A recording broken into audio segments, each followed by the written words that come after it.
você está no mercado de trabalho, você provavelmente já sabe que ser bom em algo não é o suficiente. Todos os diplomas que você conquistou ao longo da vida não servem de nada se você não tem uma habilidade chamada carisma. Isso mesmo, carisma. Aquela habilidade de atrair e encantar pessoas, e é sobre isso que eu quero falar com você hoje. Infelizmente, a gente cresceu com essa ideia de que bastava fazer uma faculdade, para que o mundo fosse um lugar fácil de ser conquistado. Só que a gente entra no mercado de trabalho e se depara com um ambiente completamente diferente daquele que a gente viu na escola. Lá você poderia ser você mesmo, ainda que fosse estranho. Já no mundo dos adultos é tudo sobre performance, sobre parecer algo, sobre se vender, e o vencedor é aquele que encanta a maior plateia possível. A palavra carisma, segundo o dicionário, significa isso aqui que eu vou ler para você agora. Dom natural que desperta admiração, respeito ou fascinação. Qualidade de quem fascina e atrai, despertando a simpatia das pessoas com as quais convive. E eu tenho certeza que você conhece alguém que se comporta assim no seu dia a dia. Aquela pessoa que encanta todos ao seu redor, que parece que tem um brilho natural que você nunca terá. Que se comunica de uma forma bonita e elegante, ainda que de maneira simplista. Essa pessoa tem carisma. E nesse vídeo eu vou mostrar para você aqui, eu vou construir um raciocínio com você a partir de uma experiência particular minha. Eu percebi a importância do carisma logo quando eu entrei na faculdade. Durante as aulas e apresentações em grupo, eu notava que os meus colegas eram muito ruins em apresentar trabalhos em grupo, Seja por timidez ou falta de compreensão sobre o que estavam falando. Nessa época eu também comecei a trabalhar em uma cafeteria e eu via que um bom atendimento era indispensável para que o cliente gostasse de você e desse aqueles 10% da gorjeta.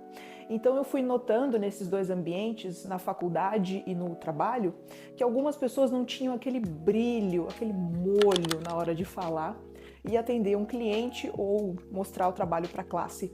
Então eu pensei, é aqui que eu posso me destacar. Eu sempre fui uma pessoa estudiosa, mas eu também sou uma pessoa mais quieta e na minha. Eu não diria que eu sou introvertida, na verdade eu sou bastante extrovertida, mas eu tenho uma bateria social muito pequena. E eu percebi que eu poderia usar uma máscara para aprimorar minha personalidade para que eu conseguisse melhores oportunidades. E é aí que a gente entra com a palavra chamada persona. Persona, eu tenho certeza que você já ouviu falar nessa palavra, Vem do latim, que originalmente significa máscara, aquela usada pelos atores no teatro de Roma Antiga. Eu tenho certeza que você já viu essa explicação em algum lugar, E essas máscaras não apenas escondem o rosto verdadeiro dos atores, mas também amplificam a voz desses artistas para que o som seja projetado para o público, Porque não tinha microfone nessa época, então a voz se amplificava, quase como um microfone analógico. Ou seja, a persona era uma ferramenta para comunicar melhor um papel. Com o tempo, o termo passou a ser usado de forma mais simbólica, conforme a tecnologia foi avançando. E a persona representa o seu eu social, aquilo que mostramos ao mundo, o papel que desempenhamos em diferentes contextos, inclusive até no ambiente de trabalho. Na psicologia do Carl Jung, por exemplo, persona é a face que mostramos ao mundo para sermos aceitos por ele, enquanto escondemos partes mais íntimas de quem somos. Vamos falar um pouquinho mais sobre isso porque é bem interessante. Para Jung, a persona é como uma máscara psíquica, ela não é literal, é apenas uma coisa que existe na sua cabeça, A gente usa isso para lidar com o mundo exterior. É como um personagem social, uma espécie de filtro entre o interior e a sociedade. O Jung acreditava que todos nós desenvolvemos personas ao longo da vida para atender às expectativas do ambiente, seja no trabalho, em casa ou com os amigos. Mas qual é a função exata da persona? Tem duas principais funções. A primeira delas é proteger o indivíduo, é claro, de uma exposição total ao mundo, impedindo que a nossa essência mais íntima fique vulnerável o tempo todo. Por exemplo, se você é tímido, isso pode ser um problema dependendo do ambiente de trabalho que você esteja, Se é um trabalho que demanda mais comunicação da sua parte, então você vai ter que aperfeiçoar a sua persona para que ela seja mais extrovertida. Além, é claro, de facilitar a convivência, esse é o ponto 2. Nos permite funcionar dentro de normas sociais, ajudando a criar vínculos e ser aceitos em grupos. É como se você modulasse algumas características da sua personalidade para que elas sejam mais facilmente palatáveis e aceitas às pessoas ao seu redor. Se você faz muita piada, por exemplo, eu sou uma pessoa que conta muita piada. Você pode contar essas piadas no trabalho? Será que o teor dessas piadas é aceitável para o seu trabalho ou você vai ter que ficar mais quieto e deixar essas piadas para outro ambiente? Talvez sim, talvez não. Mas vamos àquele ponto que eu sei que você deve estar pensando. Isso significa que você está sendo falso? Usar uma persona quer dizer falsidade? Eu diria que não. Por exemplo, quando você está com seus amigos, você não se comporta da mesma maneira de quando você está com a sua família. De repente, com seus amigos você é uma pessoa mais solta, que fala palavrão, que é um pouco mais debochada. E com seus pais você procura ter um pouco mais de carinho, de zelo, de cuidado, né, nas palavras. E até mesmo com o seu namorado ou namorada, você não se comporta da mesma maneira que você se comporta com seus amigos, ou com seus pais, ou com o seu chefe. Você ainda é a mesma pessoa em todas essas situações, só que você direciona a forma de tratamento de maneiras diferentes. Porque não dá para você falar da mesma forma que você fala com seus pais, com seus amigos. Não dá, você sabe que não dá. Você é muitos personagens ao longo do dia, mas todos eles compõem um pouco da pessoa que você é. Eu trabalho numa empresa do segmento de café e algumas vezes por ano a gente tem alguns eventos dos quais eu preciso comparecer, falar com pessoas, gravar conteúdo, aparecer em vídeo, pegar no microfone de repente.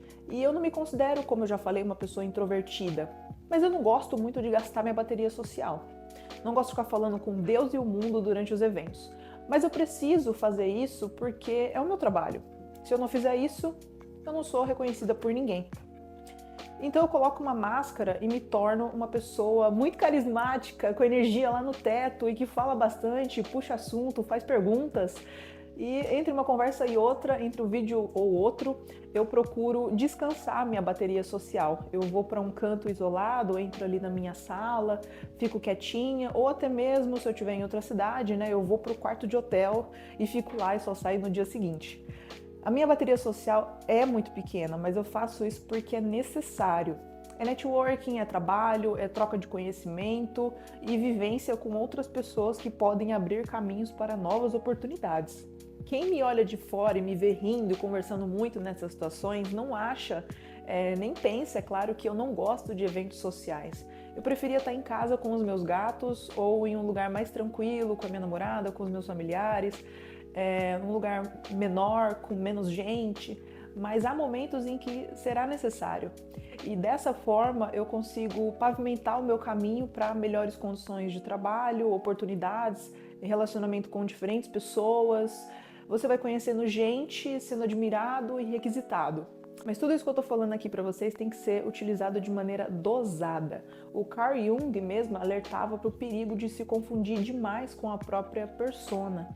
Quando uma pessoa se identifica completamente com o papel social que ela desempenha, ela pode perder o controle do seu verdadeiro eu, ou o que ele chamava de self. No trabalho, isso pode acontecer com quem tenta ser muito agradável, muito eficiente, influente e acaba se desconectando das suas reais vontades, valores ou limites. É aquele seu colega de trabalho que foi tentar mostrar serviço, mas acabou mostrando demais e acabou sobrecarregado com 590 demandas. Você vai ter que fazer isso, mostrar seu carisma, de uma forma leve, natural e dosada. Não precisa ser assim o tempo inteiro, com todas as pessoas ao seu redor. Não precisa exagerar nisso tudo, porque vai ficar estranho, vai ficar forçado, exagerado, sabe? Mas seja alguém agradável, educado, gentil, prestativo, sem forçar. Você vai ver que as pessoas ao seu redor vão olhar para você de uma forma diferente a partir daí. E as oportunidades podem até bater na sua porta de uma maneira que não tinha acontecido antes. Me conta aqui nos comentários se você tem dificuldade de interpretar uma persona no dia a dia, de usar essa máscara social e como isso te atrapalha. Não esquece, é claro, de curtir esse vídeo e se inscrever no canal. Até o próximo vídeo. Tchau, tchau.